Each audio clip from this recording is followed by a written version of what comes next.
What's cracking, yo? Welcome back to Boo TV. Appreciate you for stopping in. Like, comment, subscribe, hit the bell, stay notified, and let's get into the topic for today. What's cracking, y'all? Got the Lakers gear on, got the Lakers turn, about to do this Kobe Bryant content, you feel me? Shout out to subscriber Crayontis. He was like, yo, still waiting on part 2 of the Legend of Kobe Bryant series. So here we are, part 2 of the Legend of Kobe Bryant. If you haven't seen part 1, I recommend you watching that video first before you watch this one, so you can see everything in chronological order. And I will put the link in the description of this video for part 1. Also, if you have any video recommendations, you can find the link for that in the description of this video as well. Now, if you didn't know, if you're new here, Kobe Bryant's my favorite player of all time. Love Kobe. Kobe is my guy. So I know everything that this video is about to show. Not trying to sound like a know-it-all, but like I've watched damn near every game of his career. And hardcore fan. So, but I'm curious to see how close to the truth everything is. Maybe if I feel like there's parts Clayton might be missing out on, or I'll pause the video and add a little bit more context to it. But overall, this guy does an amazing job with his videos and bringing in as much context as he can to speak the truth about these players and these situations. So enough of me talking. Let's get into the reaction, shall we? The players that are remembered long after their playing days end, and indeed long after they too pass. The players that live on in mythology and reverence, that have influenced the game we see today. They are players who have set records, won championships, and captured our attention, etching their legacies into the foundations of this game. A legend is special, not simply because their talent set them apart, but because their stories transcend the individual. In fact, to me, that is what a legend is. A remarkable player who tells a story that enthralls us. So today, I'd like to continue talking about the legend of Kobe Bryant.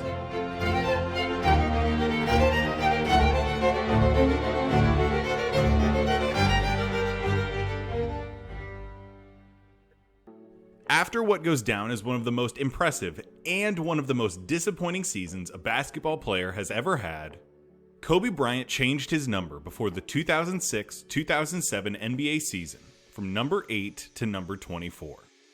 Did it work? Not exactly, at least not at first. He was still committed to taking the most shots and scoring the most points. For the 2007 season, Kobe led the league in scoring, won the All-Star Game MVP, and was a first-team selection to both the All-League team and the All-Defensive team. He had 10 50-point games that season, 4 of which came in a row, which is something that not even Jordan ever did. The Lakers, meanwhile, ended the year with another mediocre record at 42-40. Once again, the Lakers faced the Suns, and once again, the Lakers lost. Kobe's reputation was taking hits left and right. He had now either missed the playoffs or lost in the first round every year since his breakup with Shaq. He was a marvel of a talent, truly the closest thing to Michael Jordan that there has ever been or likely will ever be. He was. I would just like to still add context on that first season he missed without Shaq. He had a season-ending injury, and the Lakers were in playoff contention until after he got hurt, and he didn't return for the rest of the season, and then they fell off. Had to throw that in there. Let's get it popping. Was the most entertaining one-man show in sports, whose only misfortune was falling in love with a team sport. It cannot be said that he did not work hard. It cannot be said that he did not want to win. But at the end of the day, he did not respect his teammates enough to trust them with the ball. Whether it was their talent, their work ethic, or both, they did not measure up to the impossibly high standard of Kobe Bryant. Jordan faced the same problem in his career, eventually finding his solution by forging his teammates in the grueling furnace of his own wrath. When all was said and done, 2 of those Bulls championships hinged on plays in which Michael Jordan gave the ball up in crucial situations in the finals. The idea that Kobe Bryant in 2007 would ever pass the ball to a teammate in the final moments of a game, especially with something like a championship on the line, is laughable. Were his teammates crap? Yeah. Kwame Brown, Smush Parker? Of course the Lakers weren't going to win a championship with that. But even still, Kobe's contemporaries like LeBron James and Tim Duncan were making names for their ability to foster cohesion and make teammates better. So like to add that 2005-2006 season, Kobe and Shaq, Phil basically told Kobe that he would have to muster most of the offensive load as these new players get accustomed and learn the triangle. And as they get closer to the playoffs, he'll have Kobe dial down his offense and focus on bringing these other guys along now that they're figuring out the triangle. That has to be said. Instead, Kobe Bryant was all alone in the solitary trapping of his own creation. Which brings us all to the 2007-2008 NBA season, the second half of Kobe Bryant's career and the true birth of the Black Mamba. The 2008 Lakers entered the season with high hopes, if for no other reason than the reacquisition of Derek Fisher, the point guard who'd helmed all 3 championships of the Lakers three-peat. More than anything he did on the court, Fisher made the greatest impact by getting Kobe to buy into a team concept. He was someone Kobe could trust. Not much, maybe not even enough, but a little. Pause. Kobe trusted Derek Fisher with his life. Kobe would always pass the fish. 90% of the time. That was Kobe's right-hand man, was D Fish. Halfway through the year, the Lakers sat at 30-16, contending for top seeding in one of the most competitive Western Conferences in history. The Lakers' fortunes were improving, and on February 1st, the team pulled off a blockbuster trade, sending a lump of nobodies and 2 future first-round picks to the Memphis Grizzlies, in exchange for the best player the Grizzlies had employed in their franchise's young history. Power forward, Pau Gasol. I'm not kidding when I say that Pau was the best player in Grizzlies history at that point. When he left, he was the franchise leader in minutes played, games played, field goals, free throws, offensive rebounds, defensive rebounds, blocks, and points. The Spaniard was a legit 7-footer with athleticism, adept post scoring, mid-range scoring, lethal jumpers, hook shots, fakes, up and unders, and an edge that earned him Kobe's respect. With that, the Lakers were off to the races. Having earned Kobe's respect and trust, the chemistry between the two began to flourish as they game planned on the floor in Spanish to keep opponents unaware. In the 29 games that Pau Gasol started for the Lakers that season, they lost just 5 games. By season's end, the Lakers had secured the top spot in one of the tightest conference races ever. Kobe had been humbled. He'd had the opportunity to take every shot, control every possession, and impose his singular will on the game with no restrictions. And it wasn't enough. He couldn't win on his own. And when that lesson set in, when the Lakers brought back Derek Fisher and traded for Pau Gasol, when players like Lamar Odom developed into contributors, Kobe finally trusted. The thing with Lamar Odom is that he was looked at as Kobe's Robin. He was supposed to be the second in command. However, Odom openly admitted this. Odom did not feel comfortable with that much responsibility and being the second best guy. So when Pau came in, Odom dropped down to the third option, and he said he felt so much more comfortable being the third option. And if I'm not mistaken, Odom started coming off the bench at some point.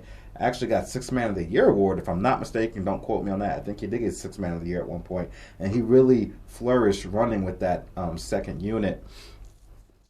But that wasn't Kobe wanted Odom to come along as a second option, but Odom, it wasn't in him. It wasn't in him.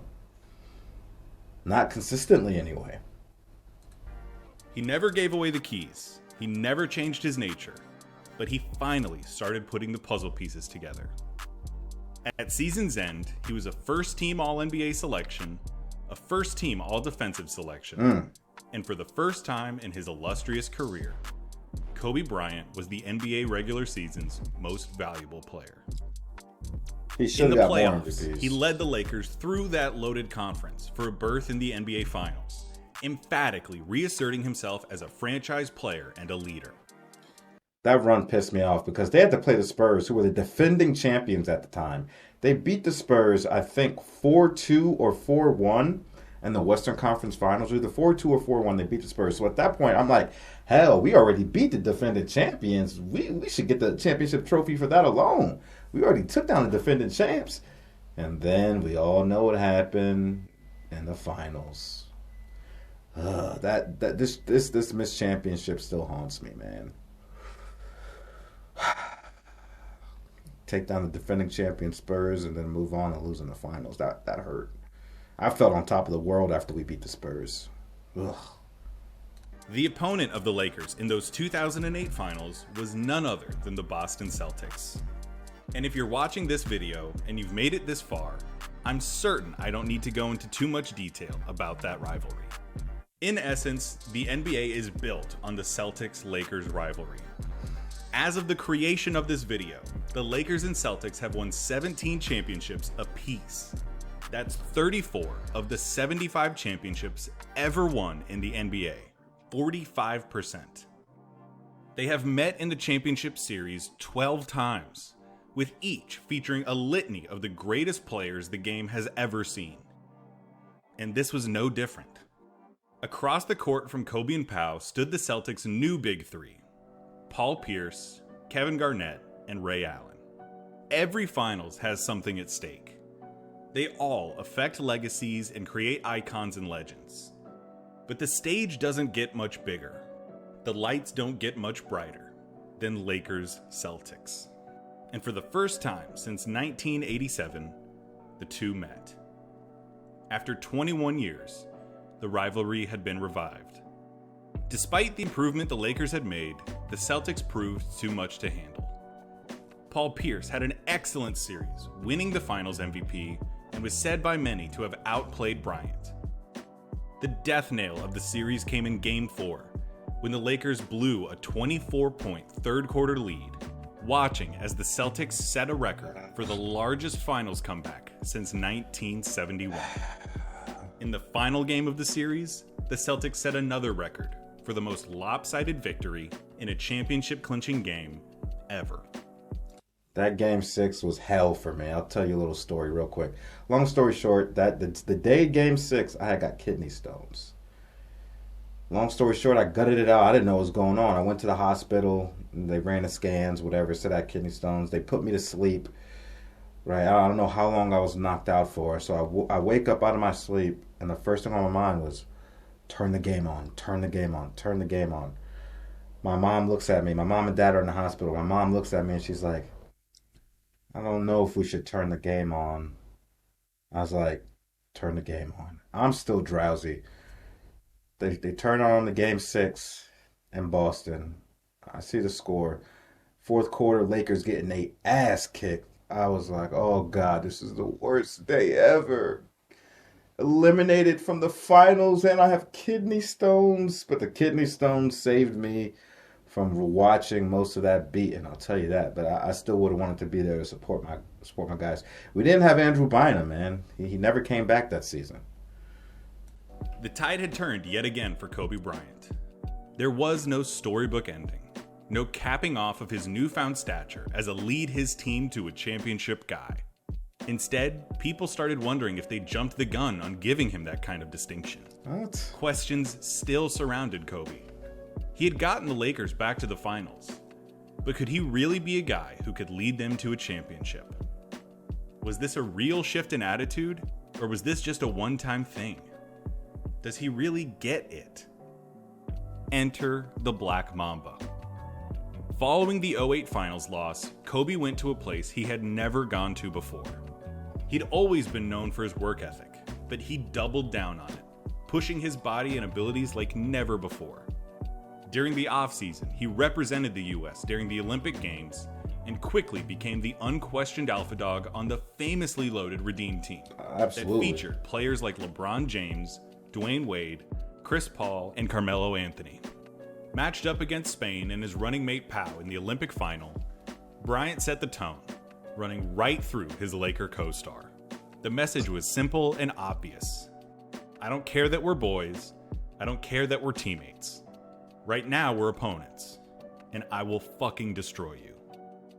After bringing the gold medal back to America, Kobe began scouring nearly every available source he could find for information and lessons on leadership and success. He asked successful people in all manner of fields about their processes, even reaching out to composer John Williams about his work. His pursuit of knowledge was so great that the great Bill Russell cited Kobe as his favorite active player, because Kobe had devoured Russell's autobiography, Second Wind, and had gone so far as to call Russell and pick his brain on all matter of things. Whatever it was, those years spent losing, watching Shaq win a title without him, the public scorn, being coached by Phil Jackson, or some combination of all of it, something had gotten through to him.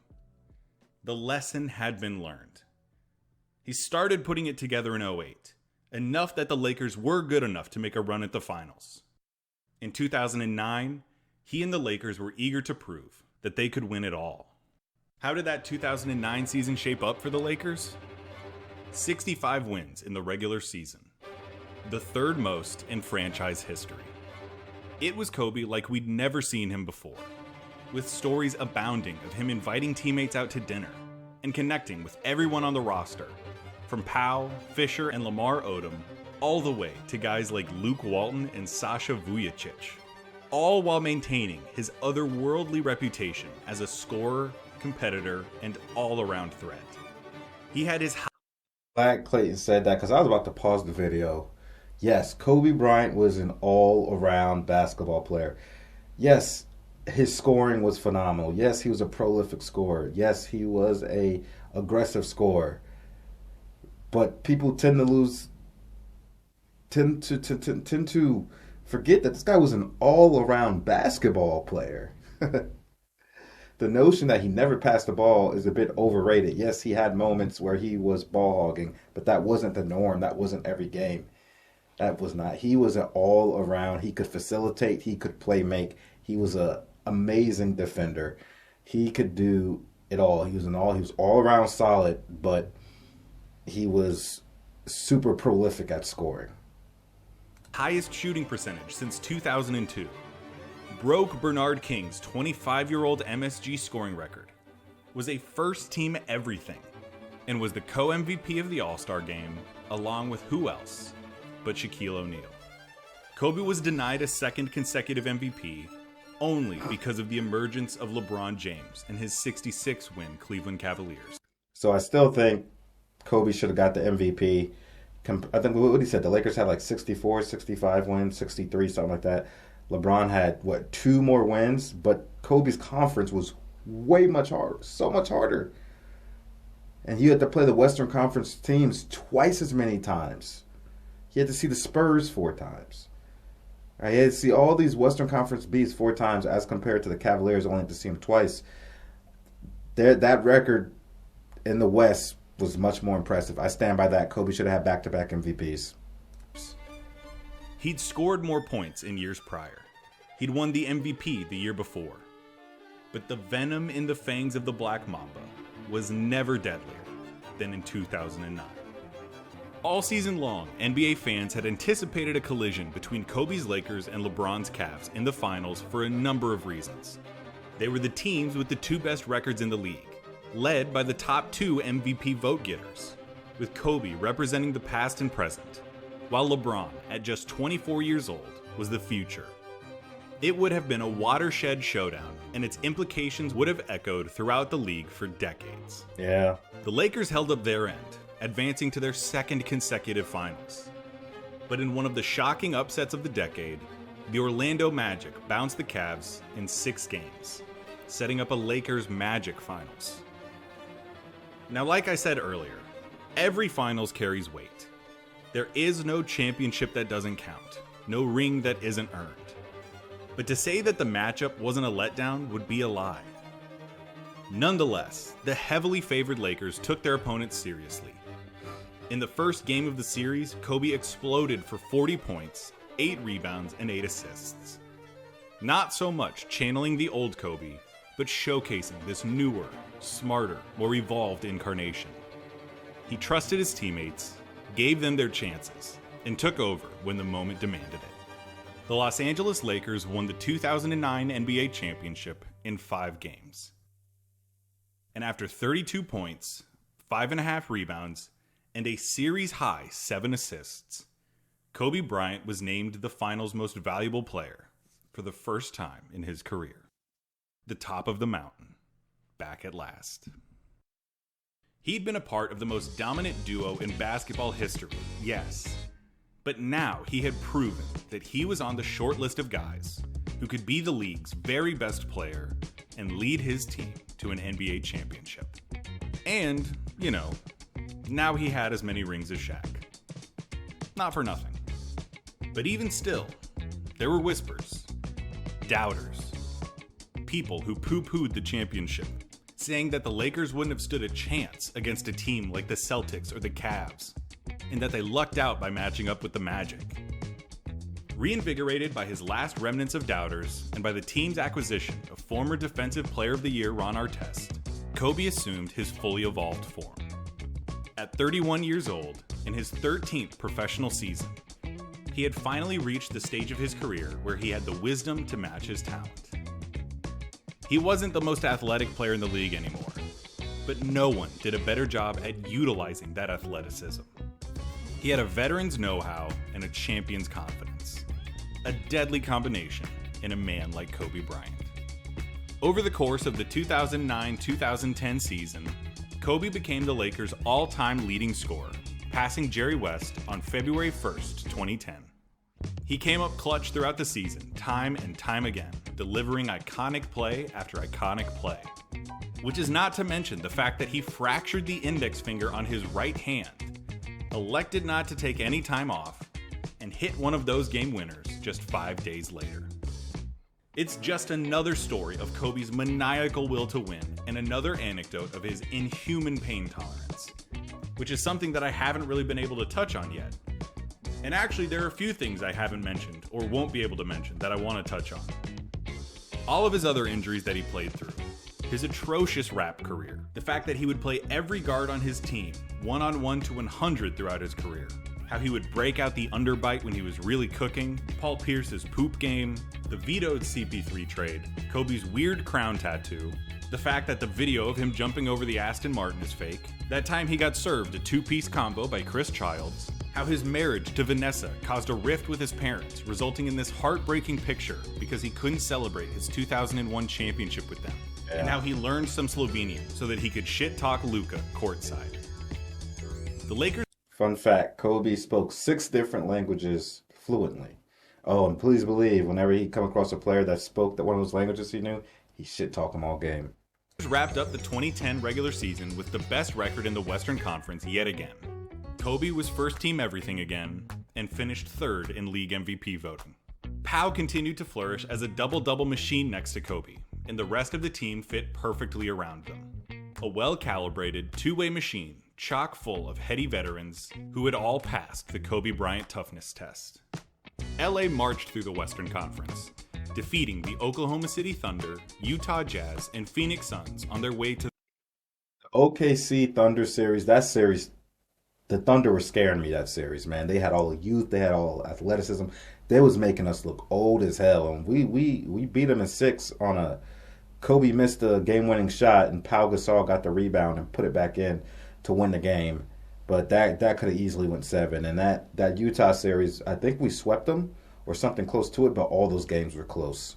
And even that Phoenix Suns series, I think we beat them in 6. But one of those games, Ron Artest, I think Kobe missed a game-winning shot. Ron Artest got the rebound, put it back in, something like that, to win the game at the buzzer. Ron Artest saves the game. And then in the series clinching game, Kobe just lit those boys up in the 4th quarter, hitting unbelievable basket after unbelievable basket. To their 3rd consecutive finals. And who should the Lakers find standing opposite them at this final stage of their journey? The last obstacle in their quest to become back-to-back champions. The Boston Celtics, of course. Do I even need to set this series up?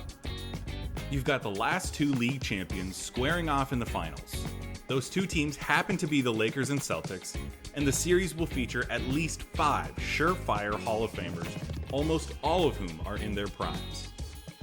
And don't forget that this is a rematch of the 2008 finals, adding a layer of dynamics to the series that becomes so insane that I can't even articulate it. Which, for our purposes, all adds up to a chance for Kobe Bryant to cement himself once and for all the haters and doubters and fans alike, as one of the very best basketball players who has ever played the game. After 5 games, the Lakers trailed the Celtics 3-2. They had lost Game 5 by 6 points, despite a 38-point outing from Kobe. That game there, that dude was hitting the most incredible shots in the Garden, man. And they still lost. The Achilles heel had once again begun to reveal itself. His unwavering confidence meant that he never met a shot he didn't like. But it also meant that he lacked the scoring efficiency of a player like Jordan. And in the crucible of such a high-stakes series, Bryant might have been too amped up and was forcing the issue against an incredible defensive team.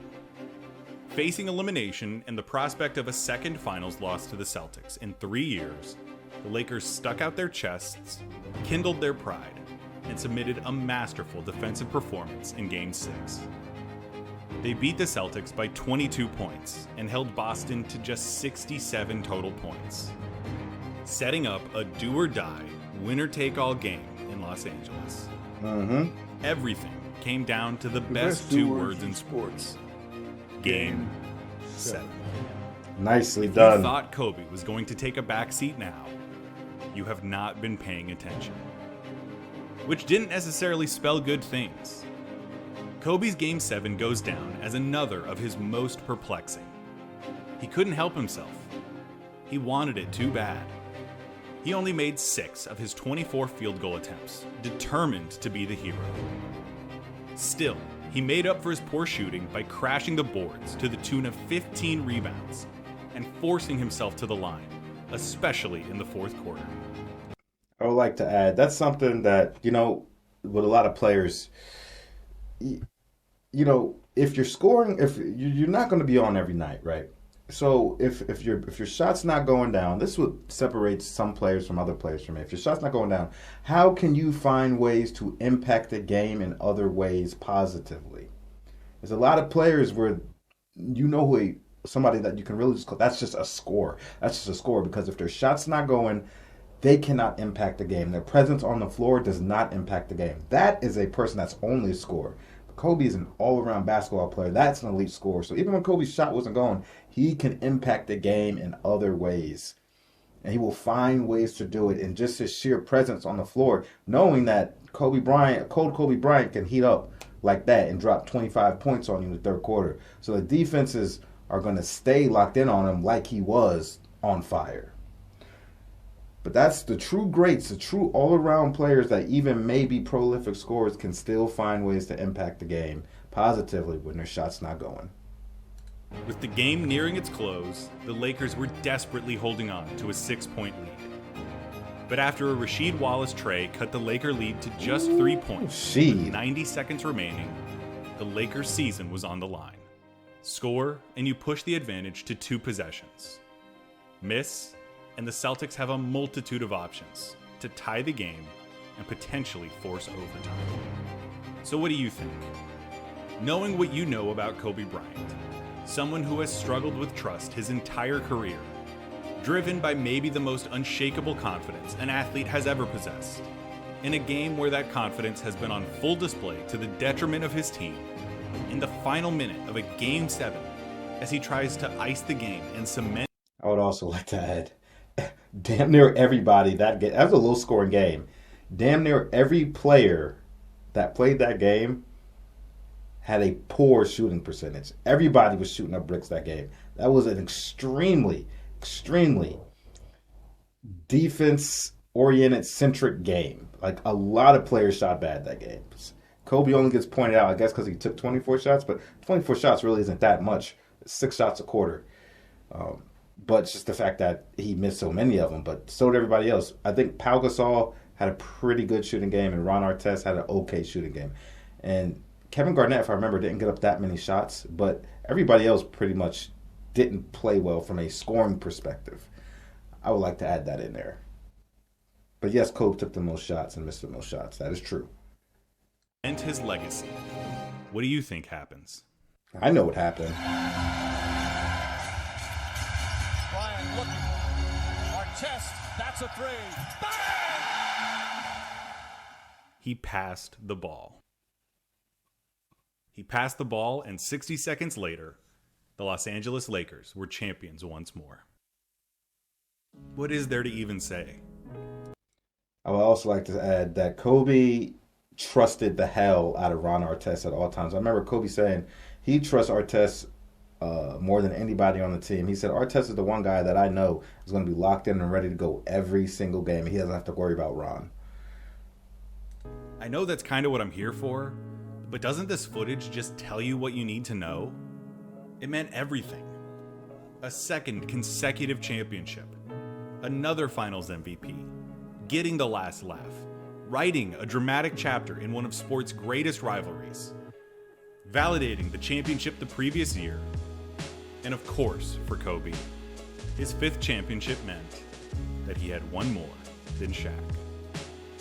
Even the most outspoken critic, even the most die-hard Celtic fan, was forced to admit Kobe Bean Bryant was one of the greatest players of all time. The following few seasons only served to reinforce this fact. The Lakers didn't three-peat, losing in the 2011 postseason to the eventual champion Mavericks, and in the 2012 postseason to the eventual Western Conference champion OKC Thunder. But in those years, Kobe earned another All-Star Game MVP, tying him for the most ever with 4. 2 more first-team All-League selections, 2 more All-Defensive Team selections, and continued adding to his resume. That was actually from the 2009-2010 season. This play right here, that was when he was hitting all those game winners that season. As an exceptional scorer and crunch time assassin. So was that. But it's clear in hindsight that this was the twilight of Bryant's career. Phil retired after the 2011 playoffs, ending his illustrious coaching career with 11 rings, the most by any coach in basketball history, and Kobe was limited in the 2012 season due to injuries to his wrist, nose, shin, and head. Still, the Black Mamba had entrenched himself in Los Angeles as the star of stars. The Mamba mentality had become folklore. He'd been a member of 5 championship teams and was still adding to his legacy. He occupied a very special place in Tinseltown. When celebrities wanted a night out, when they wanted to go to a show and see a master at work, they went to see Kobe Bryant.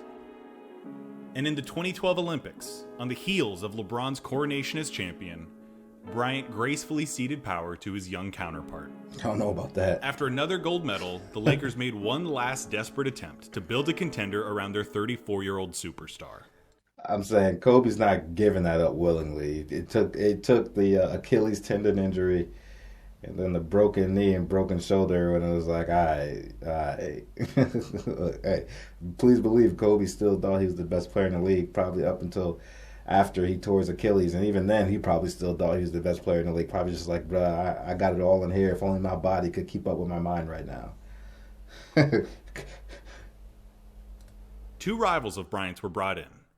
2-time MVP Steve Nash, and Bryant's foe in the 2009 finals, Dwight Howard. And after a disappointing 1-4 start, the Lakers brought in basketball visionary Mike D'Antoni. All for naught.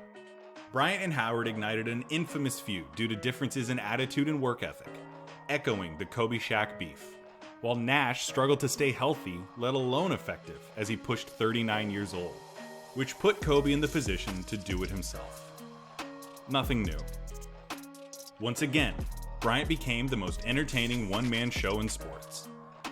At the halfway point of the season, he was leading the league in scoring, but the Lakers were a paltry 17-25. Without playmakers like Derek Fisher or even Lamar Odom, and with the deterioration of Nash's abilities, D'Antoni then made Bryant the de facto facilitator of the Lakers, with more control over the offense and with even more time spent with the ball. Kobe thrived in that role, and the team's record responded. It was one of the more impressive feats of his career. He created opportunities for teammates, maintained his own individual excellence, and dragged LA into the playoff race. He did. Coming down the stretch of the season, still fighting for a spot in the postseason. Remember, that was the year they started calling Kobe Vino, because at this point, he was like, what, year 16-ish? We had never seen a player this late in his career be this dominant and play this well. That was Kobe. Before LeBron got that moniker, that was Kobe's moniker. We hadn't seen anybody play this elite that far into his career. It still hurts me that he tore his Achilles, because he still had a lot more of that to give for years 17, 18, and 19. I promise you that. Kobe was pressing on the accelerator to the tune of nearly 40 minutes a night. On April 12, 2013, the Lakers hosted the Golden State Warriors. Kobe was running on fumes, having played monster minutes in the last 7 games, including 4 in which he essentially played all 48 minutes of the game. Heading into that Friday evening, Kobe had played 7 consecutive quarters of basketball without a substitution. There were multiple instances throughout the game that made it obvious that Kobe's body was under a massive strain. But it wasn't until the 4th quarter that his body finally quit. Trying to make a move around Harrison Barnes, Bryant was fouled and fell to the floor in a heap, grabbing at his ankle. After walking it out and catching his breath, Kobe stepped to the line and sank 2 free throws before being removed from the game. Subsequent tests revealed that he had torn his Achilles tendon, ending his season. That was the most heroic things I had ever seen, man. This guy tears Achilles, walks back out on the court, ices 2 free throws in the waning minutes of the game while they were fighting to get a playoff position to get the victory. It was one of the most heroic things I've ever seen. Which, just for posterity, means that Kobe hit 2 free throws on a torn Achilles tendon. The Lakers went on to make the playoffs and were swept in the first round by the San Antonio Spurs without Bryant. That was it. That Achilles injury was the end of Kobe Bryant's career as an elite basketball player. The miles he'd put on his body over the past 17 seasons had finally taken their toll. Despite an intense rehab process, he played in just 6 games the following season because of a knee fracture. But Kobe being Kobe, he refused to accept that his career was ending. He rehabbed again and played in the first 27 games of the Lakers' 2015 season, averaging 26 points and 35 minutes a game. But he got to those numbers by being the most inefficient volume scorer in the league, taking the most shots in the NBA and shooting under 40%. He didn't come with an off button. There was only one way for Kobe to play: hard. And as he'd done countless times before, when he was cold or he wasn't in rhythm, he made it a point to double down and shoot himself out of the slump. Just look at this clip. He's shooting over 5 defenders here. And because he's the best tough shot maker in league history, he almost made it. In December, he passed Michael Jordan for 3rd place on the list of the NBA's all-time scoring leaders. In January, he tore the rotator cuff on his right shoulder. It was an injury that would sideline him for the remainder of this. My boss is calling. Yep. Yeah, I can pick you up. I'll be there at 6. Starts at 6:30, right?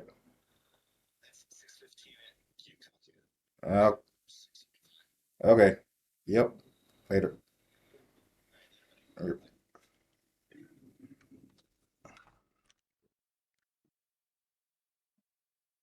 Season, having played just 35 games.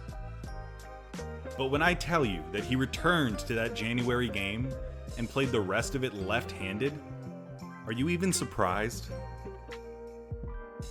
The Lakers finished the 2015 season with a 21-61 record, the most losses in Laker history. His body had truly betrayed him, And despite the fact that there was no precedent for a player of his age coming back from so many serious injuries and playing at an even moderately productive level, Kobe didn't quit. On October 28, 2015, at 37 years old, he debuted his 20th season with the Lakers, setting the record for the most seasons spent with a single team in NBA history. 1 month later, on November 29th, he made the announcement that everyone knew was coming. He announced that the 2015-2016 season would be his last, with a poem published in the Players Tribune titled Dear Basketball, saying in part, "This season is all I have left to give. My heart can take the pounding, my mind can handle the grind, but my body knows it's time to say goodbye." The announcement kicked off a retirement tour for the ages. Everywhere he went, the arena sold out. Every time he checked into a game, the crowd would roar. After every road game, he was given gifts, made to watch video montages, and asked to make short speeches. Everyone wanted one last glimpse of Kobe Bryant in a Laker jersey. Even Sacramento, even San Antonio, and yes, even Boston. Which was in total contrast to his play. I don't want to spend too much time talking about it, but Kobe's play in his last year was truly dreadful. He was taking the 6th most three-pointers in the league, but was the league's worst three-point shooter. He shot just 35% from the field, but was 15th in the league in shots per game. Yeah, no, that's all true, man. Kobe was a shell of himself at that point. Torn Achilles, broken knee, broken shoulder. He was a shell of himself. Now, he did, every once in a while, he had games where he was like vintage Kobe and he shot really well and put up a lot of points. But in between those games, there was some hot garbage in between. I'll be the first to tell you. At times, it was painful to watch. But I'll let you know that I had went to his last game in Washington, D.C. I was living in the area. I've been blessed. Every Laker game I went to, Kobe put on an absolute show. I've been to 40-point games. I've been to 50-point games. I've been to 60-point games. And the game against the Wizards, he was vintage Kobe. He had like over 30 points, shot pretty damn good, and he hit like a game-winning bucket and was clutch in the fourth. So I was lucky enough to get another vintage Kobe treatment. He was playing so poorly that even he admitted to playing poorly, essentially saying, "I know I'm playing like shit, I don't like that I'm playing like shit, and I really am working hard to not play like shit." Yeah. Whatever. The Kobe retirement tour was cool. He deserved it. One of the greats was saying goodbye. He deserved a crowd. Kobe's basketball career ended on April 13th in a win over the Utah Jazz. It was just the Lakers' 17th win of the season, marking the worst season in franchise history. So I flew out to LA to go to his final game. So I was there in the arena. It was amazing. The Mamba was out. He never played professional basketball again. By the numbers, he retired as the NBA's 3rd all-time scorer, a 5-time champion, an 18-time All-Star, a 4-time All-Star Game MVP, a 15-time All-NBA selection, including 11 first-team selections, a member of 12 All-Defensive teams, the most ever by a guard, and was the leading scorer of the decade of the 2000s. But beyond just the figures and the stats, Kobe was the player of his generation. The worthy successor of Michael Jordan as the league's uber-competitive alpha dog, inspiring the next generation of NBA greats. Kobe and Tim Duncan both have arguments as the best players of that era, but Kobe's impact and cultural relevance dwarf that of the venerable Big Fundamental. What do you yell when you throw a wad of And Spurs never went back-to-back. paper into the trash can? He epitomized the idea of working ceaselessly to fulfill one's own potential. The Mamba mentality. Jordan was a maniac, but his fire was pathological. He couldn't stand to lose at anything. That took him to casinos and golf courses, always in need of another win. Yeah. Kobe's dedication during his career on the basketball was court. purely toward being the best basketball player he could possibly be. Mm-hmm. He didn't care if he was popular. He even admitted that he wasn't a very good friend, not one to remember birthdays or send presents. But in his own words, That's me. friends can come and go, but banners hang forever.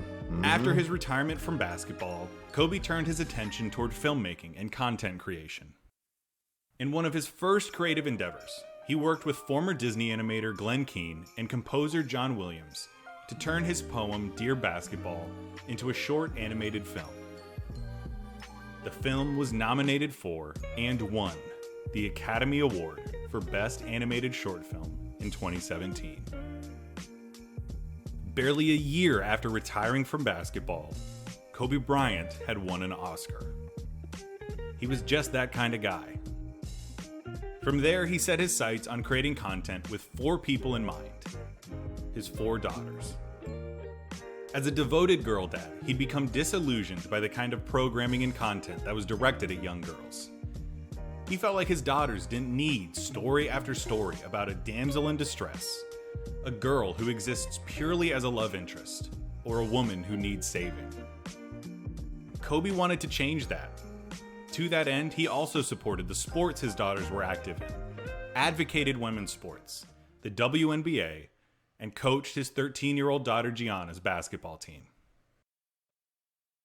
On January 26, 2020, Kobe and 8 others boarded a charter helicopter for a flight from Orange County to a basketball game in Newbury Park.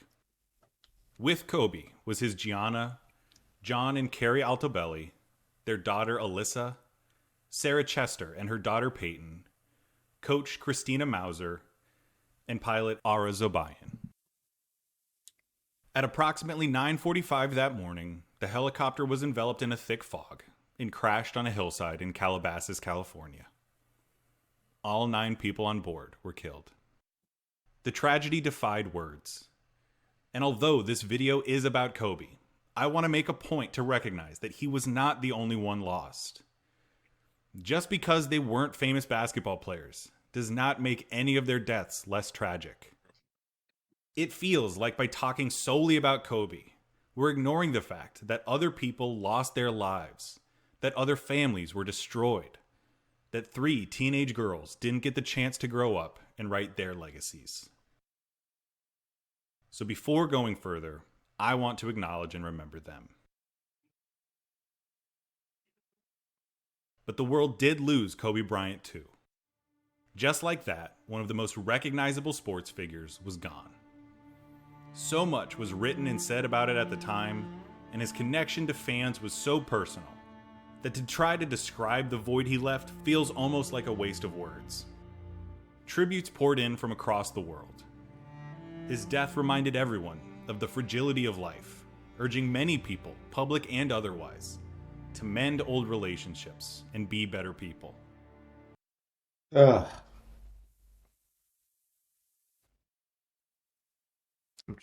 Ugh.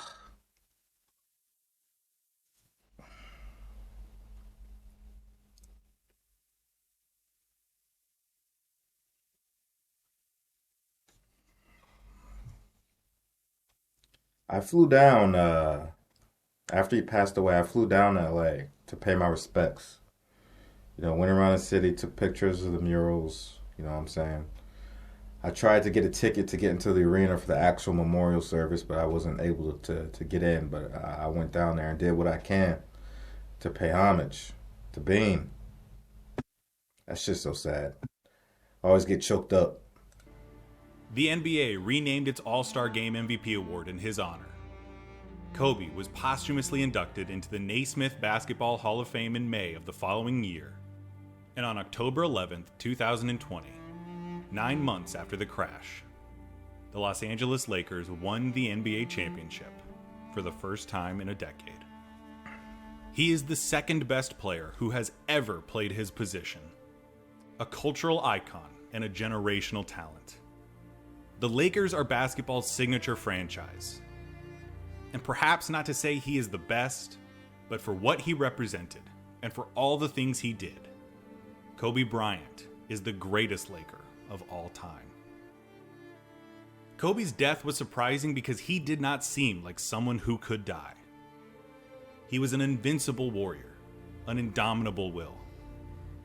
He was supposed to become a filmmaker, become an elder statesman with a gray beard, who would sit courtside at the All-Star game in the finals and shake hands with the newest crop of NBA greats. Still, nobody can say that he died without living, loving, and experiencing life to its fullest. The gunslinger walked away with an empty clip, which is the closest thing we can find to consolation when remembering Kobe's life and his death. Once he decided to be himself, he was relentless and uncompromisingly him, exemplified best by his very last game in the NBA. The days leading up to the game, expectations for Bryant were high. Despite the Lakers' struggles that season and despite his poor play, this was Kobe Bryant we're talking about. It was basically a foregone conclusion that he would leave everything out there. He'd have the greenest of green lights, and he was gonna take advantage of it. But what would happen? Would it be an ignoble ass-whooping like Dan Marino's last game? Or could he deliver some magic one last time? Thinking of Kobe's last season and his approach to that last game, I constantly think about a quote from Grantland's Brian Phillips, who wrote about Kobe's last season that January, saying, "If preserving his sense of who and what he is means ending his career loudly and embarrassingly, he will be as loud and embarrassing as he can." The game itself was an event. Nearly every celebrity you can think of was in attendance. Snoop Dogg, Kendrick Lamar, Nicholson, Jay-Z, Kanye, Shaq, and so on. The pressure was on. The lights were bright. It wasn't a playoff game or a finals game, but whatever the result, it would be remembered. The tone of the evening was set early, as Kobe took 13 shots in just the first quarter. He only connected on 5 though, registering 15 of the Lakers' 19 points, with ballistic cheers reverberating throughout the Staples Center on every make. He sat for half of the second quarter, scoring just 7 points on 2 of 7 shooting, as the Jazz started to pull away. At the half, Kobe had scored 22 points on 7 of 20 shooting. It's hard to capture the feeling of that night in hindsight. Every eye was fixed on Kobe at all times, whether he had the ball or not. Every heart started beating a little faster the second his hands touched the ball. Every breath was held when he summoned the last vestiges of energy that those legs had left and rose up to take a shot. It didn't matter that he wasn't shooting well. He'd never been known for his pinpoint accuracy. It mattered that Kobe Bryant was doing what we'd hoped, leaving every last ounce of energy, spirit, and prayer out on the hardwood in the building he helped make famous. The Jazz held a 15-point lead over the Lakers as the final half of the career of Kobe Bryant began. He played the entire quarter and captured our attention one last time. He took a ridiculous 14 shots in the third quarter and made half of them, registering 15 points as the Lakers cut the Jazz lead down to 9 entering the fourth quarter. When the fourth quarter began, Kobe Bryant had scored 37 points, already his second highest point total of the season. How much could he possibly have left? In the final quarter of the final game of a 20-year career, after all the injuries and setbacks, what could this guy have left in the tank? Just enough. Every shot he took in that fourth quarter looked like it was drawing energy from Bryant's very soul. Each one another note in the swan song of the greatest Laker ever. He shot and shot and shot, willing the ball into the basket time and time again. He passed 40 points. Then he passed 50, the third oldest player to do so ever, sucking air into his fatigued body, demanding that it cooperate just this one last time. All of a sudden, with less than 2 minutes to go, the Lakers were in a 2-possession ball game. Could the Mamba strike one last time? With 1 minute left, the Lakers trailed by a single point. And with 34 seconds left, Kobe Bryant took his 50th shot of the game, the last he would ever take in the NBA. And he made it. After the Jazz failed to score, they intentionally fouled Bryant, sending him to the free throw line with the chance to score his 59th and 60th points of the night. The Lakers won the game 101-96. Kobe's last shot proved to be the game winner.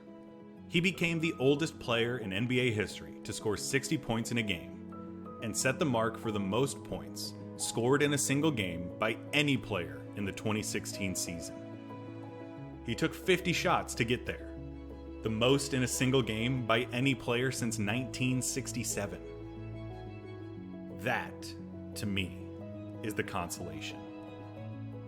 The game was as Kobe gets. An inordinate number of shots, an ungodly number of points, a crowd screaming his name, and of course, the game winner at the end. The last time we saw Kobe Bryant on a basketball court was the most fitting end to the career of the player of his generation imaginable. Side of a championship. One final, masterful performance. How perfect is it that that is how he left the game? An icon, a winner, a legend. One thing I like that Clayton did here is that he didn't end the video technically in chronological order, ending it with his death, but instead he mentioned the last game, went to the death, and then came back to his last performance to end it off on a happier note, on a victorious note. So I really like how he edited that. I think that was really well thought out, and I'm sure that's why he did that. So a shout out to Clayton. Another great video by this guy. No question about it. I'm not going to have a whole lot of closing remarks. I kind of said what I had to say in the pauses during the video. But at some point, I'm going to share with you guys my photos and my video footage of the Kobe farewell tour. So I'll post videos from my cell phone that I took of his last game in DC. And then I'll post some videos and photos that I took of his last game in LA, and then I'll even share some of the murals that I took when I was out there for his passing away, his memorial service. So eventually I'll get those off my phone and upload it to you all, just to share it with you guys. So yeah, man, my favorite player of all time, Kobe Bean Bryant. You know, like, comment, and subscribe. Y'all put whatever you want to put in the comment section, man. Just let me know what you're thinking. It's always tough watching that like I don't even go back and after everything happened with the helicopter crash, and I got the word, I couldn't watch it, man. It was heartbreaking. I was getting choked. I was trying not to cry watching this, man. That shit hurt. That shit still hurts. It still doesn't feel real, man. But you know, like he said, Kobe emptied everything out. He gave the game all he could, and you know that you can live with that. You can live with that, knowing that you squeezed everything out of that orange. Yeah. Forever missed, but never forgotten. Kobe Bean Bryant. Kobe Bean Bryant. In my opinion, the greatest Laker of all time, and the second greatest shooting guard of all time. Y'all take care. Y'all be blessed. Thank you for watching. I'll catch you on the next one. We out, baby.